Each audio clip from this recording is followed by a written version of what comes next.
The message came through the deep space communication array at 3 in the morning, Earth time.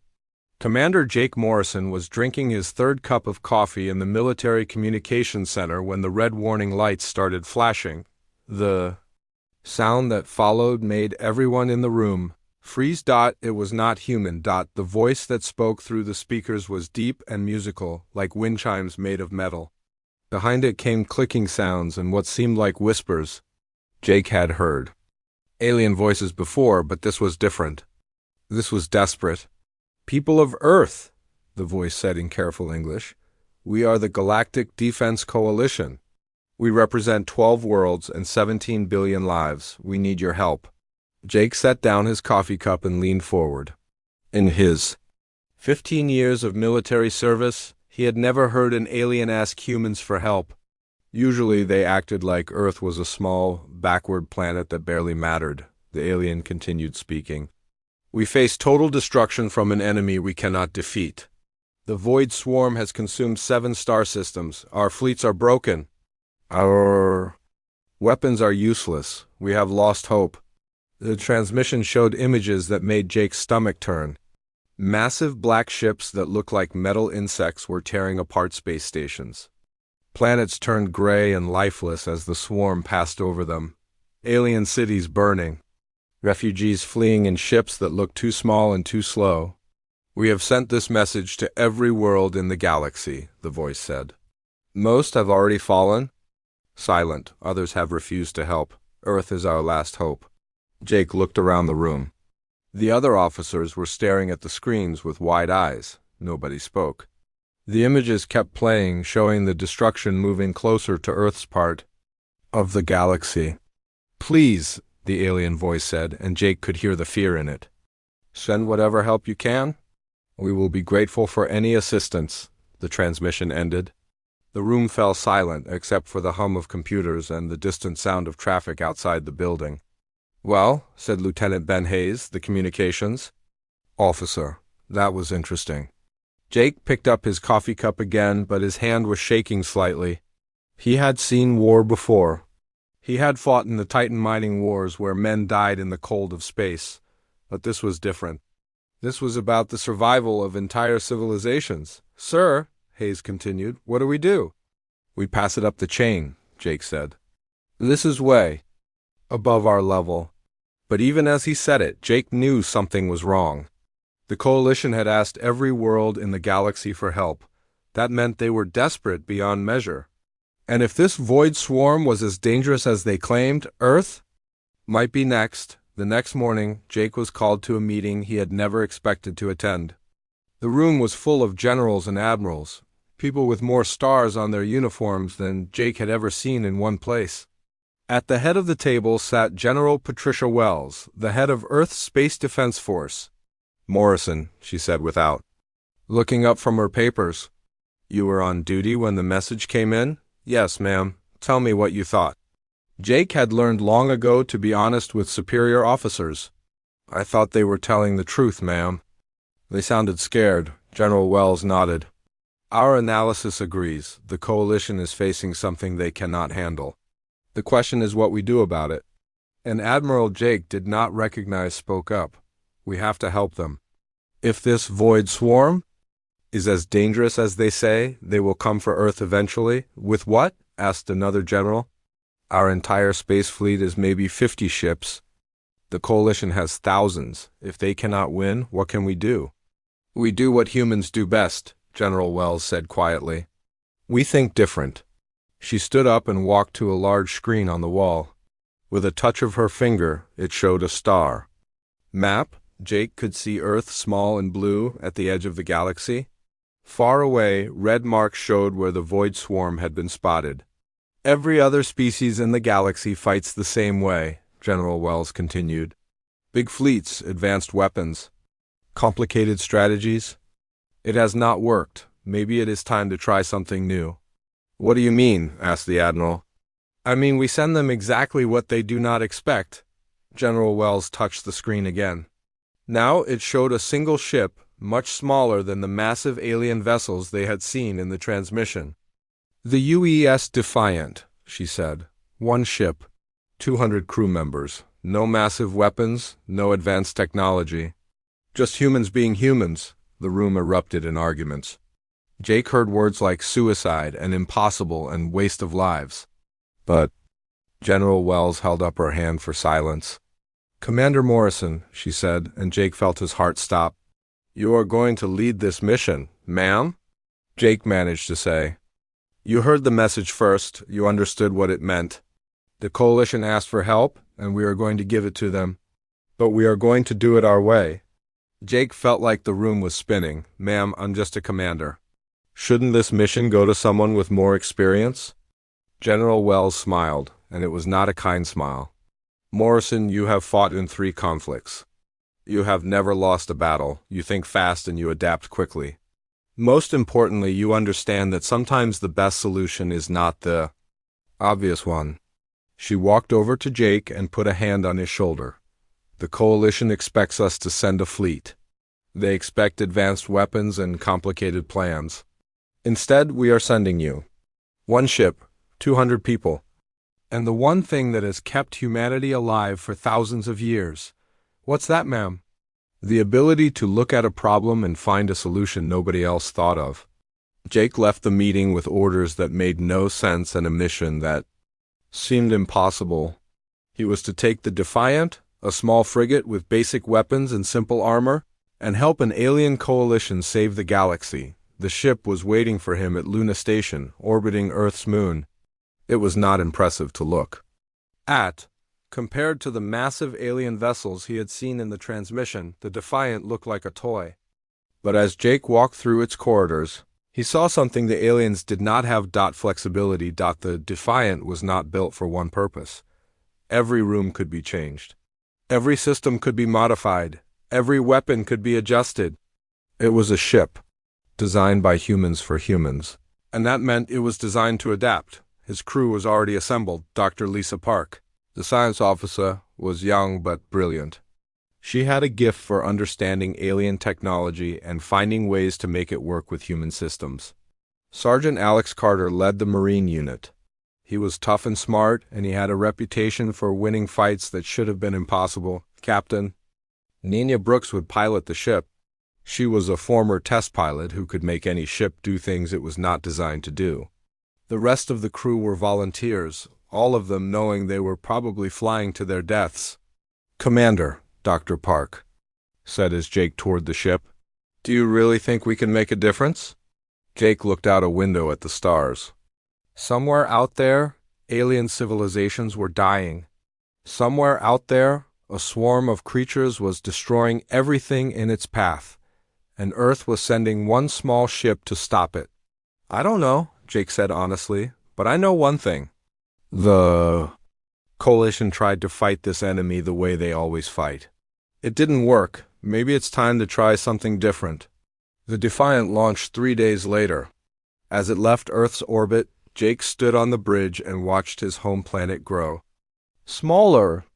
He had no idea if he would ever see it again. But he had his orders and he had his crew. And he had something the aliens did not understand. He had the human ability to look at an impossible problem and find a way to make it possible. The journey to Coalition space would take 2 weeks. Jake spent the time preparing his crew for something none of them had ever faced before. They drilled constantly, practiced with every weapon on the ship, and studied everything they could about the void. Swarm, but mostly they prepared to think differently than anyone else in the galaxy, because that was what humans did best. The Defiant dropped out of hyperspace near Nexus Prime, and Jake Morrison got his first real look at the Galactic Defense Coalition. It was massive. The space around the fortress world was filled with ships.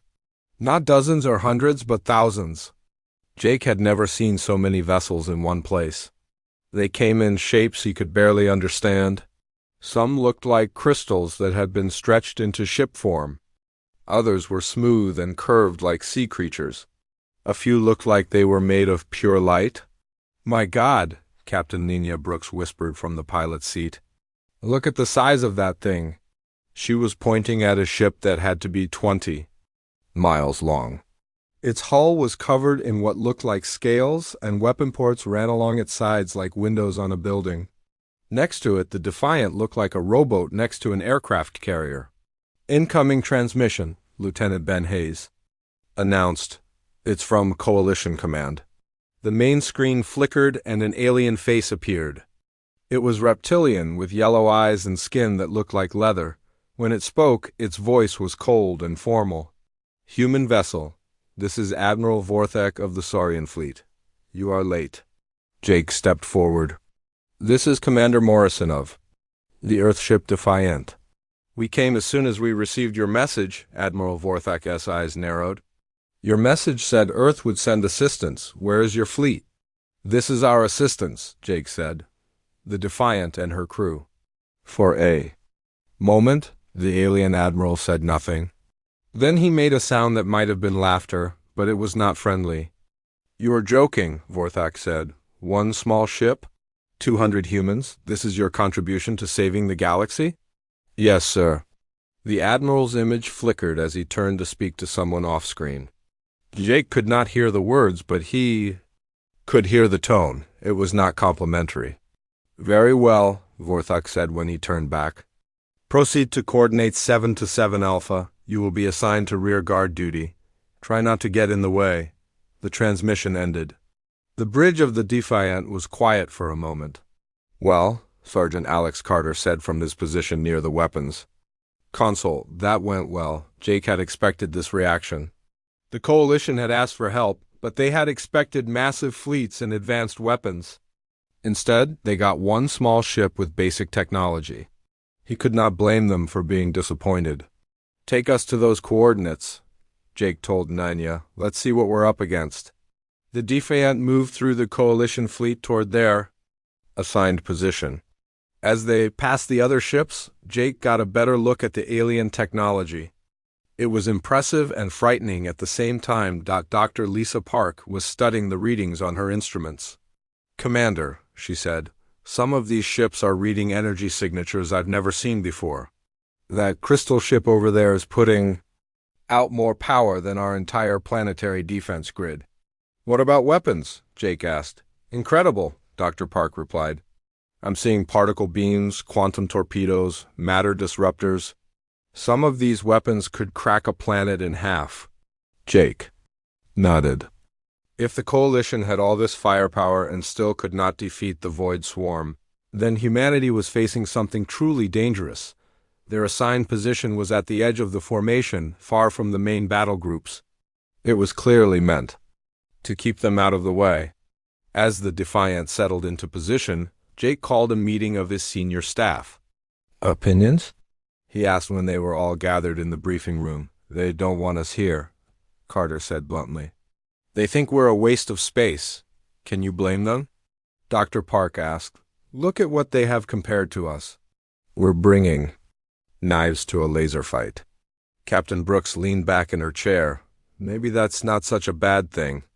All that advanced technology might be the problem." "What do you mean?" Jake asked.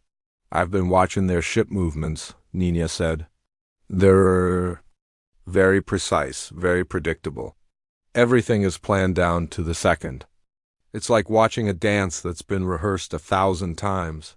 And if I were an enemy, I could learn that dance. I could figure out what they're going to do before they do it." Jake felt something click in his mind. "Show me the data on the Void Swarm."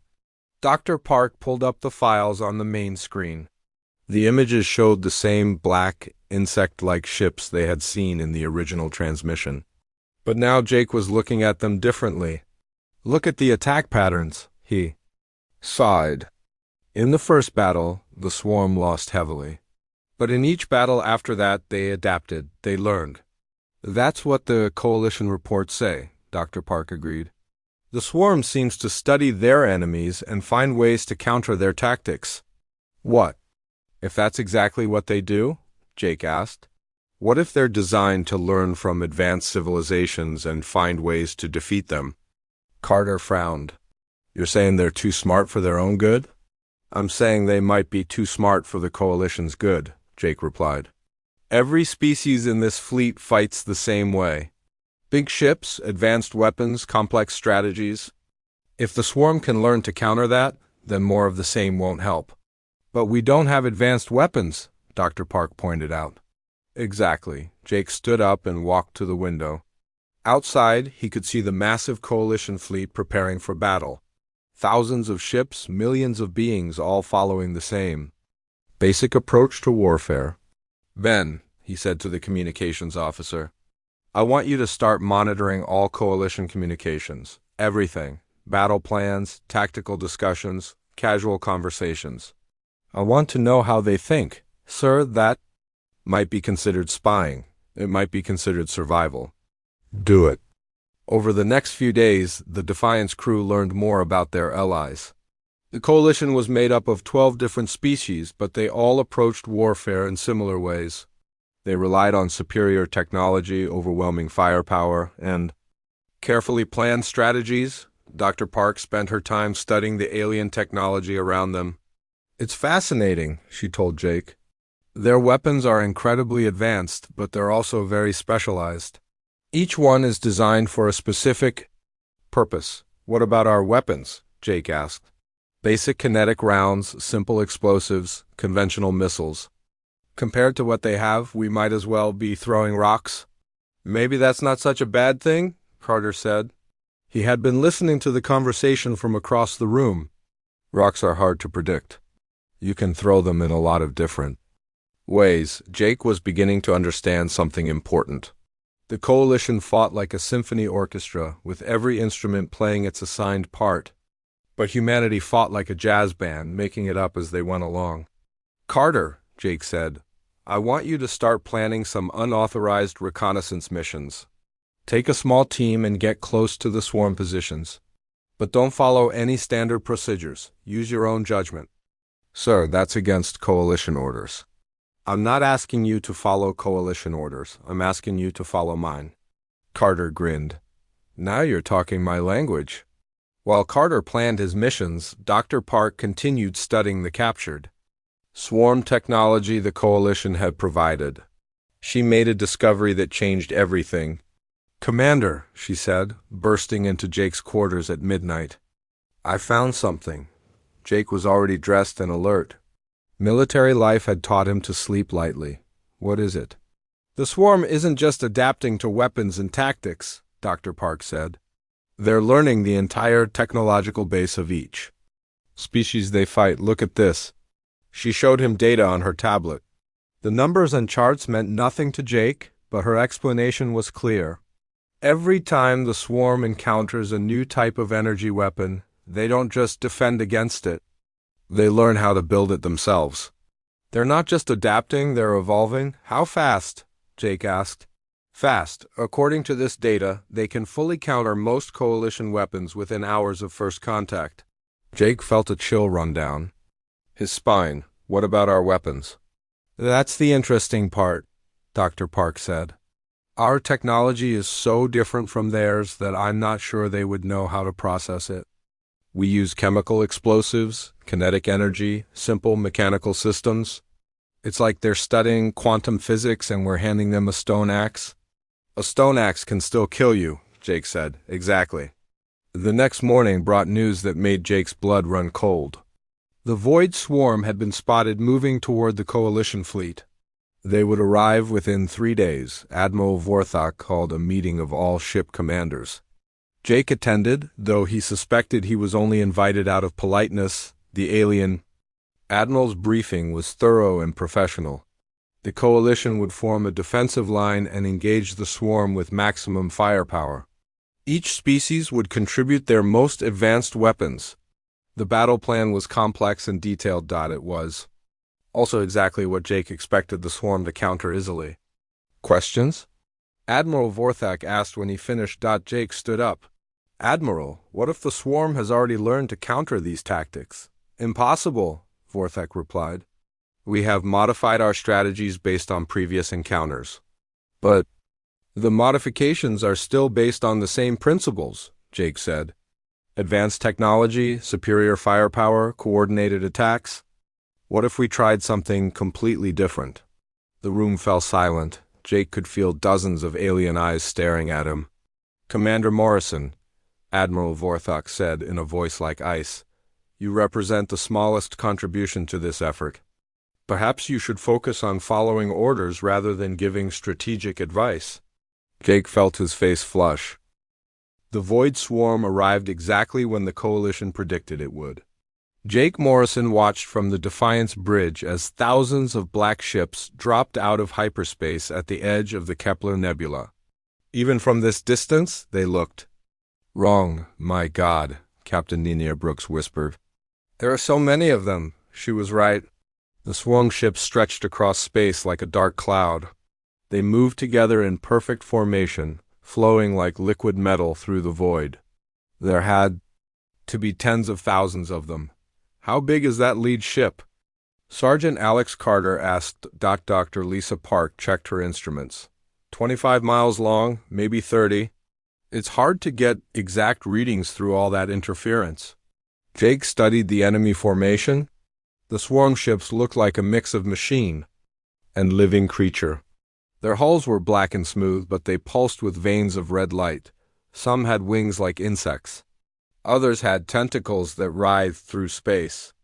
"They're beautiful," Dr. Park said, and then looked embarrassed. "I mean, they're horrible.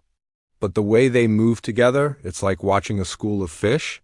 "Fish that eat planets," Carter muttered. The Coalition fleet was already moving into position. Jake watched as thousands of alien ships formed their battle line.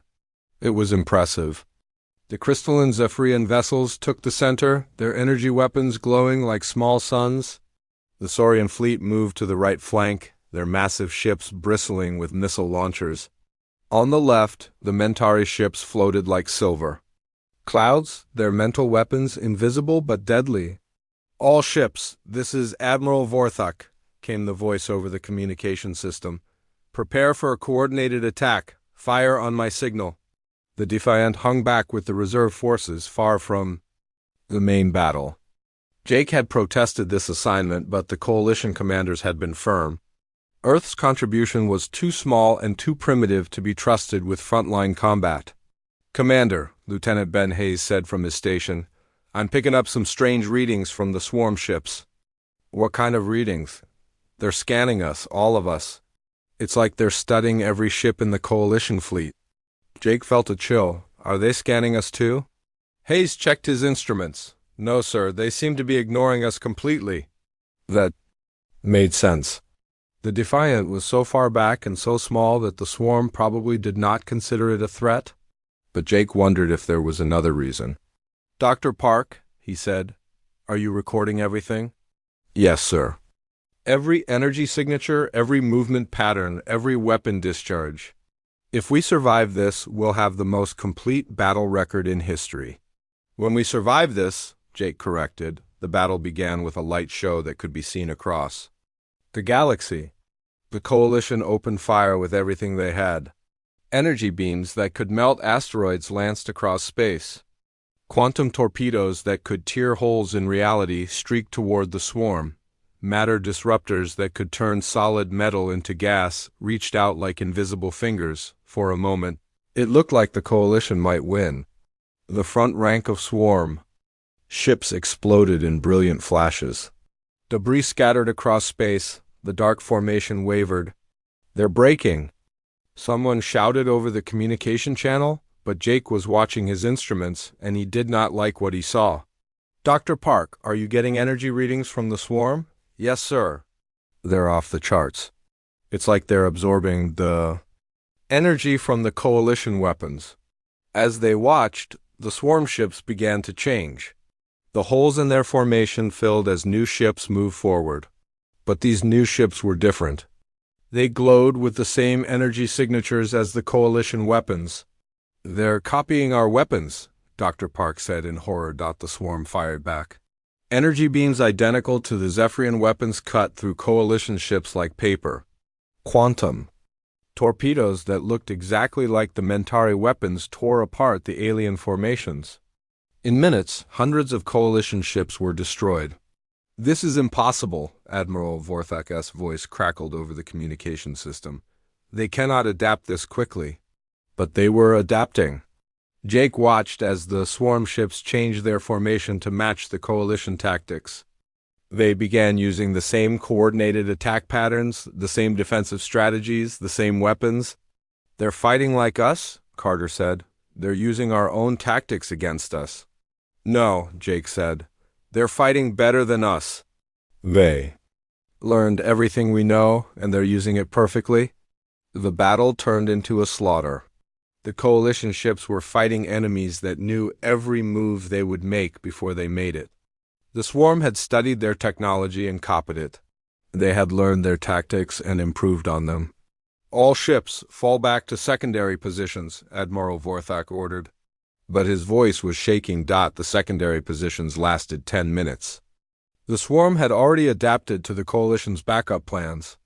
They knew where the alien ships would retreat and were waiting for them. "Commander," Dr. Park said, "I'm seeing something strange. The swarm ships are not just copying coalition weapons. They're analyzing the entire technological base of each species." "What does that mean?" "It means they're learning faster than we can adapt. Every shot we fire teaches them something new. Every tactic we use gives them more information." Jake watched as a massive Saurian battleship tried to ram a swarm vessel. The enemy ship simply moved aside at the last second, as if it had known what the battleship would do. Then it returned fire with weapons that looked exactly like Saurian technology. "They're not just adapting to our weapons," Jake realized.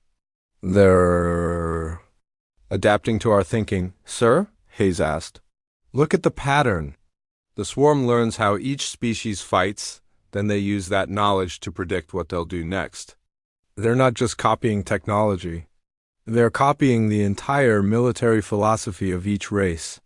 The coalition fleet was in full retreat now. Ships that had taken decades to build were being destroyed in seconds. The careful formations were breaking apart as panic spread through the ranks. "This is Admiral Vorthak to all ships," came the desperate voice over the communication system.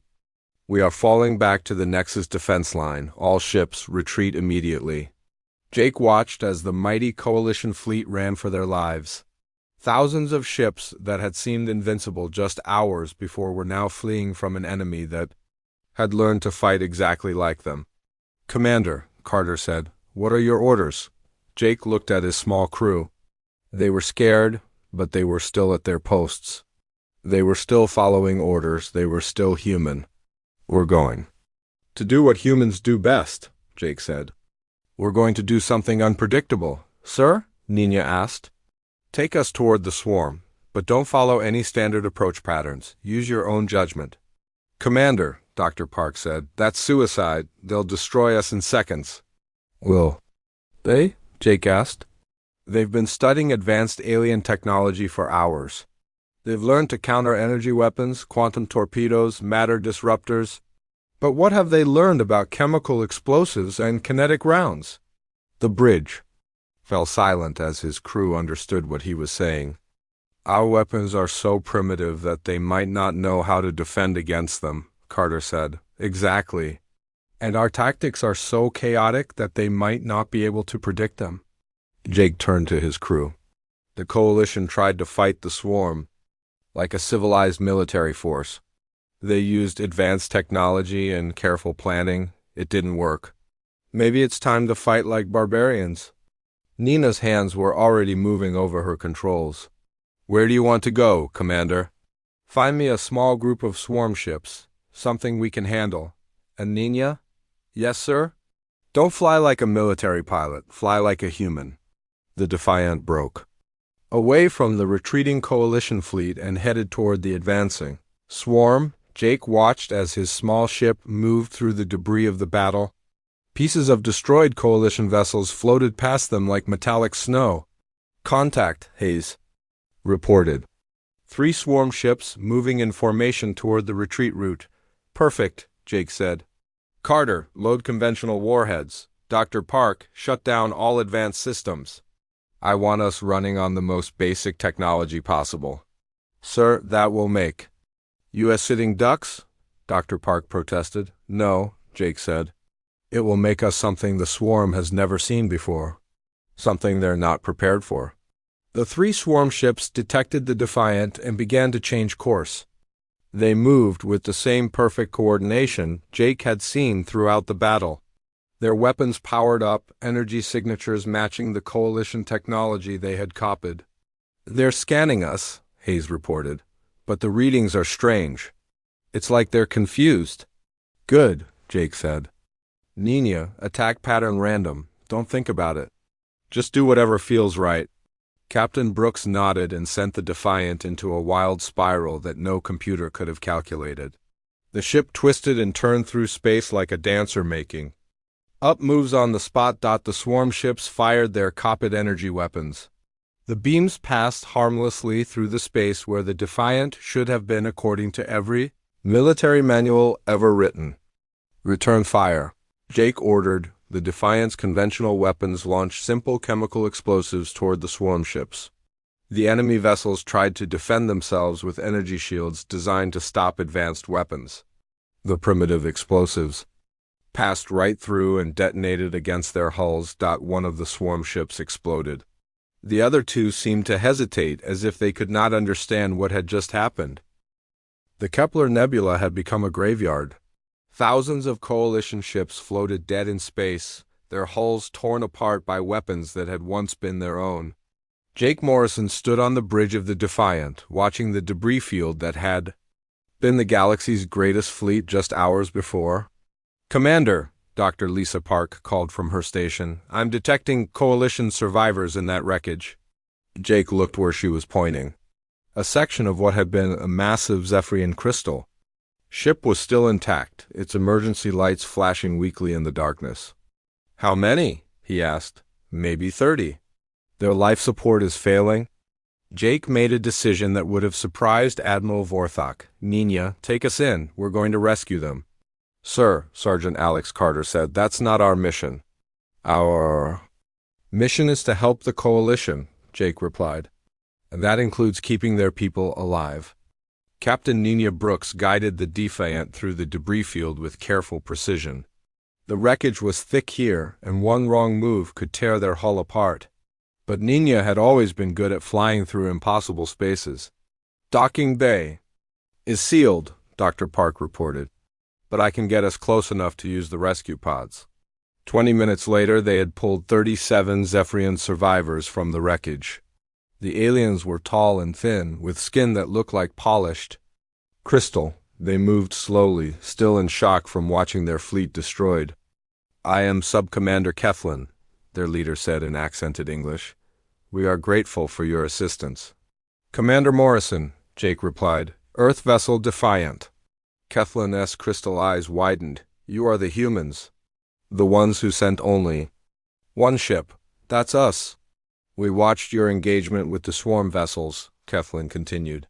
"How did you succeed where our entire fleet failed?" Jake looked at the alien officer. He was young, probably equivalent to a human in his 20s. His crystal face showed confusion and fear. "We did something they didn't expect," Jake said simply. Over the next few hours, Jake learned more about the swarm from the survivors than he had from all the coalition briefings. The Zephyrians had been fighting the enemy for months, watching as their advanced technology was copied and turned against them. "They learn everything," Keflin explained. "Every weapon, every tactic, every thought pattern. After the first battle, they knew our technology better than we did. But they couldn't adapt to our weapons," Jake said. "Your weapons are so primitive that their systems do not recognize them as threats," Keflin replied. "It is like trying to teach a computer to fear a rock," Jake smiled.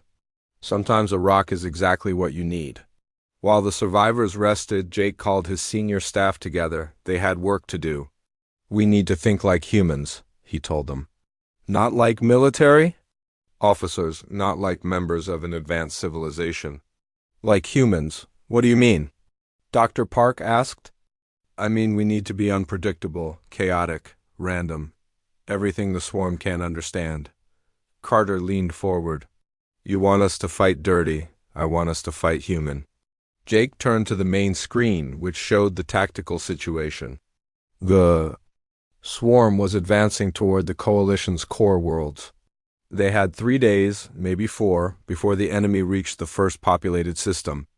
Dr. Park, what can you tell me about their ships? They're biomechanical, she replied. Part machine, part living tissue. They adapt by literally changing their physical structure. What about their communication system? It's a hive mind. They share information instantly across their entire fleet. Jake nodded. That's their strength. But it might also be their weakness. How so? If they share everything, then confusion in one ship spreads to all ships. If we can overload their ability to process information, we might be able to shut them down.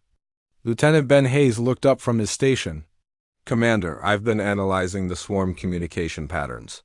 They process information in very organized ways. Everything has to be categorized and stored. What happens if we give them information they can't categorize? I don't know, but it might be worth trying. Jake walked to the window and looked out at the debris field. Somewhere in that wreckage were the remains of the galaxy's most advanced weapons. But maybe they could be used in ways the swarm had never seen. Carter, I want you to take a team and salvage whatever you can from the coalition ships. But don't look for their most advanced weapons. Look for things we can modify. What kind of modifications? Anything, everything. I want weapons that make no sense. I want tactics that follow no pattern. I want to be so chaotic that even we don't know what we're going to do next. Carter grinned. Now you're talking. Over the next 2 days, the Defiant became a floating workshop. Carter and his team salvaged alien technology from the wreckage and combined it with human weapons in ways that no engineer would ever recommend. Dr. Park created energy weapons that fired in random patterns. Sometimes they would shoot lasers. Sometimes they would launch conventional missiles. Sometimes they would do both at the same time. This is insane, she said as she worked. These weapons violate every principle of efficient design. Good, Jake replied. Efficient design is predictable. Insane design is human. Hayes worked on the communication system. He programmed it to send false information to the swarm network. Not sophisticated lies, but random noise that would confuse their information processing systems. It's like screaming nonsense into their ears, he explained. They'll try to make sense of it, but there's nothing to understand. Nina modified the ship's engines to produce random flight patterns. The Defiant would move in ways that no computer could predict because even the pilot did not know what she would do next. This goes against everything I learned in flight school, she said. Flight. School teaches you to be predictable, Jake replied. We need to be the opposite. But the most important modification came from an unexpected source. Subcommander Keflin approached Jake with an idea. Commander Morrison, the Zephyrian said, my people have been studying your species since you arrived. We find your mental patterns. Unusual. Unusual how? Your thoughts are chaotic. Random. Most species think in logical patterns that can be predicted. But humans think in ways that make no sense. Jake was not sure if he should be insulted or complimented. Is that a problem? For most species, yes. But for fighting the swarm, it might be an advantage. They learn by predicting enemy actions. If they cannot predict your actions, they cannot learn from them. Keflin explained that the Zephyrians had developed mental amplifiers that could project thought patterns across space. Originally, they were used for communication, but they might be able to project human thought patterns into the swarm network. You want to make them think like humans? Jake asked. We want to make them try to think like humans. The effort might overload their systems. Dr. Park spent the next day working with Keflin to modify the Zephyrian mental amplifiers. The result was a weapon that no one had ever imagined. It broadcast pure human chaos, she explained. Random thoughts, contradictory emotions, impossible ideas. Everything that makes humans human. Will it work? I have no idea, but that's very human, isn't it? While his crew worked on their impossible weapons, Jake studied the swarm advance. They were moving in perfect formation toward the coalition's core worlds. Their path was logical, efficient, and completely predictable.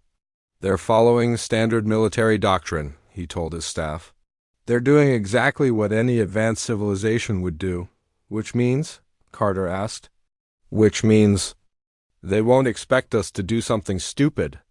Jake had been forming a plan that was so dangerous and so ridiculous that it might actually work.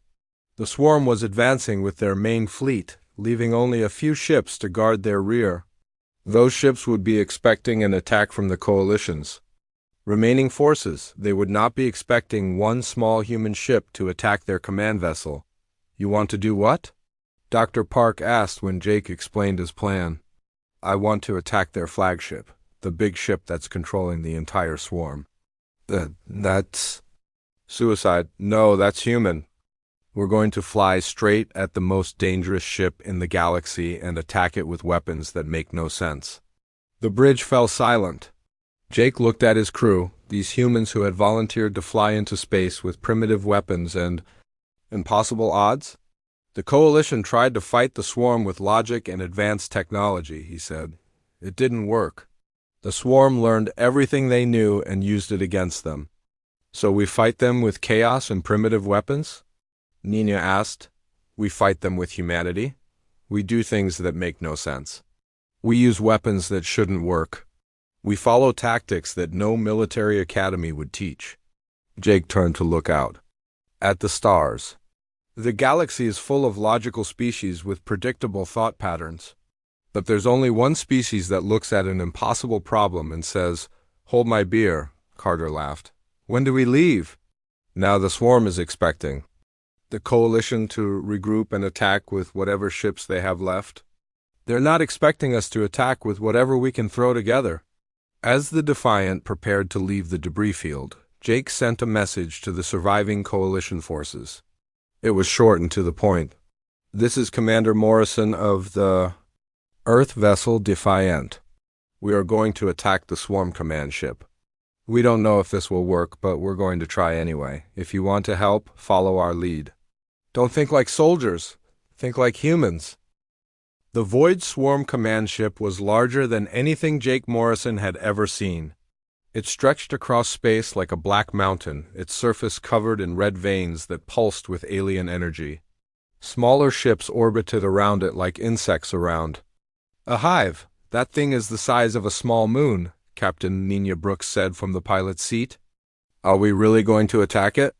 We're going to do more than attack it, Jake replied. We're going to confuse it to death. The Defiant approached the command ship with a formation of coalition survivors behind them. 50 ships in total? All that remained of the galaxy's greatest fleet. It should have been a hopeless situation, but Jake was not thinking about hope. He was thinking about chaos. Dr. Park, are the mental amplifiers ready? He asked. Ready, sir. I've loaded them with the most random human thoughts I could find. Everything from shopping lists to half-remembered songs. Hayes, what about the communication jamming? Active, sir. I'm broadcasting pure nonsense into their network. Random numbers, contradictory orders, and the complete lyrics to Happy Birthday. Jake smiled. The swarm had spent months learning to counter advanced military tactics. They had never faced an enemy that attacked them with birthday songs. Carter, weapon status? All systems chaotic and ready, sir. I've got missiles that don't know where they're going. Lasers that fire in random directions and explosives that might go off whenever they feel like it. Perfect, Nina, take us in. And remember, fly like a crazy person. The Defiant began its approach to the command ship. Behind them, the coalition survivors followed, each ship moving in its own random pattern. There was no formation, no coordination, no logical strategy. It was the most human thing Jake had ever seen. The swarm detected them immediately. Dozens of enemy ships moved to intercept, their weapons charging with familiar energy signatures. They had learned to use coalition technology, and they expected this to be like every other battle. They were wrong. The Defiant opened fire with weapons that made no sense. A missile that should have targeted the nearest enemy ship instead flew in a wide circle before exploding randomly in empty space. A laser beam that should have fired straight instead split into 12 different directions, hitting targets that no computer could have predicted. The swarm ships tried to adapt, but there was nothing to adapt to. The human weapons were not following any pattern because there was no pattern to follow. They're confused, Dr. Park reported. Their communication network is overloaded trying to process our attack patterns. Good, now let's make them even more confused. Jake activated the mental amplifiers. Suddenly, the swarm network was flooded with human thoughts. Random memories, silly jokes, grocery lists, and fragments of old movies filled their communications. The effect was immediate. The swarm ships began to move erratically as if they were drunk. Their perfect coordination broke down as their hive mind struggled to process information that made no logical sense. It's working, Hayes said in amazement. They're actually getting confused by our thoughts. Of course they are, Jake replied. They're trying to understand human logic. But there is no human logic, we just make it up as we go. The coalition survivors took advantage of the confusion. Ships that had been retreating for days suddenly found themselves winning battles. Alien crews that had given up hope began to fight with renewed energy, but the real battle was just beginning. The command ship itself began to respond to the attack. Its massive bulk turned toward the Defiant, revealing weapon ports that could destroy entire planets. Energy began to build along its hull, preparing to fire. That's our target, Jake said. Nina, take us straight at it. Sir, that's suicide, Dr. Park protested. No, that's human. We're going to ram that thing. The bridge fell silent. Even for humans, ramming a ship the size of a small moon seemed crazy. With respect, Commander, Carter said, that's really stupid. Exactly. The swarm will never expect it because it makes no sense. They'll try to analyze our approach, figure out our real plan, and look for the logical strategy. But there is no logical strategy. We're just going to fly straight at them and see what happens. Nina's hands moved over the controls. The Defiant accelerated toward the command ship, its engines screaming. Behind them, the coalition survivors followed, each ship choosing its own target on the massive hull. The command ship fired. Energy beams that could melt asteroids reached out toward the approaching fleet. But the human ships were moving in patterns that no computer could track.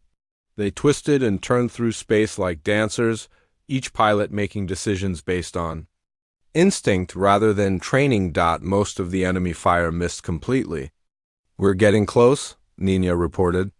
Impact in 30 seconds. All hands, prepare for ramming speed, Jake announced over the ship's communication system. And remember, we're not trying to destroy their ship. We're trying to confuse it too. Death. The Defiant struck the command ship's hull at full speed. But instead of trying to punch through the armor, Jake had ordered the ship to hit at an angle. They scraped along the surface, their hull grinding against the alien metal, sparks flying in all directions. It was not an attack that any military academy would teach. It was pure human improvisation. The effect on the swarm was devastating. Their sensors could not understand what was happening. The humans were not trying to destroy the ship in any logical way. They were just causing chaos. Boarding parties. Go, Jake ordered. Carter and his Marines used the grinding contact to transfer to the command ship. They cut through the hull with basic cutting tools and entered the alien vessel. Inside, they found corridors that pulsed with organic light and machines that seemed to be alive. This place is like being inside a giant brain, Carter reported. Over the radio, perfect, Jake replied. Give that brain a headache. The Marines spread through the ship, not following any tactical plan. They simply wandered around, setting off explosions wherever they felt like it. Some used conventional weapons. Others used salvaged alien technology. A few just hit things with tools until they broke. The swarm tried to respond, but their defense systems were designed to counter organized attacks. They had no idea how to deal with humans who were just wandering around breaking things randomly. I found something, Carter's voice crackled over the radio. Looks like some kind of central processing unit. It's huge. Blow it up, Jake ordered. With what? I don't care. Use your imagination. Carter looked around the massive chamber. The walls were covered in organic computers that pulsed with alien thoughts. In the center, a pillar of living metal reached from floor to ceiling, connected To the ship's brain, by thousands of glowing cables, he had brought explosives, but they seemed too small for the job. Then he remembered something Dr. Park had said about the swarm's need to process and categorize information. "Hayes," he called over the radio, "can you patch me into their communication network?" "Already done. You're connected." Carter smiled and began to sing, not any particular song, just random notes and words that popped into his head. He sang about his childhood, about food he liked, about movies he had seen. He sang badly, off-key, with no rhythm or melody. The effect was immediate. The central processing unit began to smoke. The organic computers on the walls started flashing erratically. The swarm's hive mind was trying to process Carter's terrible singing, and it was overloading their systems. "It's working, Dr. Park," reported from the Defiant. "Their entire network is crashing." Around the command ship, the smaller swarm vessels began to drift aimlessly. Without the central coordination, they were just machines with no purpose. Some crashed into each other. Others simply stopped moving. "All Coalition ships, this is Commander Morrison," Jake announced. "The swarm network is down. Attack now while they're confused." The surviving Coalition forces did not need to be told twice. They attacked the helpless swarm ships with everything they had. Energy beams, missiles, and conventional weapons tore through the enemy formation, but the real victory was happening inside the command ship. Carter's singing had triggered a cascade failure in the swarm's central intelligence. The alien computers were shutting down one by one, unable to process the sheer randomness of human thought. "Commander," Dr. Park called, "I'm reading massive system failures throughout their fleet." "The hive mind is collapsing." Jake looked out at the battle. The swarm ships were drifting in space, their coordination gone. The Coalition forces were destroying them easily now, picking off the confused enemies one by one. "Carter, get your people out of there," Jake ordered. "That ship is going to blow." The Marines made their way back to the Defiant just as the command ship began to tear itself apart. The organic computers were overloading, and the living metal was melting. The massive vessel shuddered and cracked, its hull splitting open like a broken egg. "All ships, clear the area," Jake ordered. The Defiant and the Coalition survivors retreated to a safe distance. Behind them, the command ship exploded in a ball of fire that could be seen across the galaxy. The remaining swarm ships, cut off from their central intelligence, began to shut down one by one. "Is it over?" Nina asked. Jake looked at the tactical display. The swarm fleet was scattered and powerless. Their advance had stopped. The galaxy was safe. "It's over," he said. The Coalition fleet began to regroup. Admiral Vorthak's face appeared on the communication screen.